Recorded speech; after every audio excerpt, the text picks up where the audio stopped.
Catherine Bernardo, isinusuko na ang lahat sa tadhana kung hindi para sa kanya si Daniel Padilla. Yes, wala rin namang magagawa si Catherine Bernardo kahit gaano pa niya kamahal, no? Kung gaano pa niya kahalaga sa buhay ni Catherine Bernardo, si Daniel Padilla ay hindi rin siya kailanman magwawagi. Dahil kung talagang hindi sila ang nakatadhana para sa isa't isa, ay never na mangyayari na maikasal silang dalawa. Or kung maikasal man, ay paniguradong sila din ay tunay na maghihiwalay.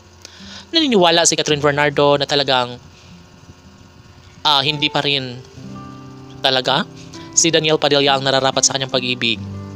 Naniniwala si Catherine Bernardo na mahahanap niya rin ang lalaking kasing katulad ni Daniel Padilla na puwera lamang sa isang lalaking hanggang sa pagtanda ay siya lamang ang mamahalin nito.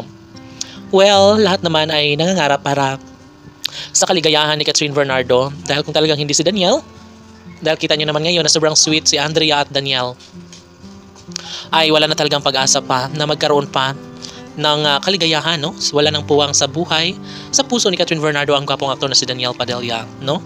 Siyempre lahat ay maaaring maisakatuparan sa tamang pagkakataon.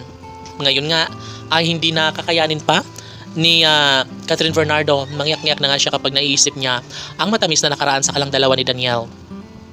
Posible na mangyayari ang lahat na magkaroon pa rin naman. Siguro, isang kaibigan lamang ang turing ngayon ni Catherine Bernardo kay Daniel Padilla na kahit na sila ay magkasama nga sa isang proyekto, ay tanging masasabi lamang ni Catherine Bernardo na kaya pa rin naman niyang harapin, kausapin, at ibigay ang respeto na nararapat lamang kay Daniel.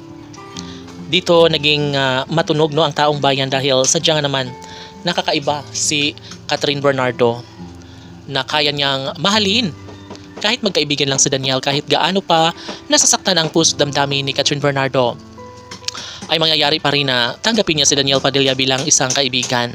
Siguro nga tama ang desisyon ni Catherine Bernardo dahil dapat lamang na mag-move on siya at tatanggapin kung talagang sila na mismo ni Daniel at Andrea Brillantes ang magsama hanggang sa pagtanda. Siguro nga ay mali lamang ang tadhana na sila mismo ay naging magkasintahan. Siguro nga marami na ang mga pagbabago ngayon sa kanilang kagustuhan na sila lamang talaga ang magkakatuluyan. Subalit ganun pa man ay talagang hindi pa rin malimot ni Catherine Bernardo ang matamis sa pagmamahalan nila ni Daniel Padilla. Hanggang ngayon ay nanghihinayang pa rin naman si Catherine Bernardo.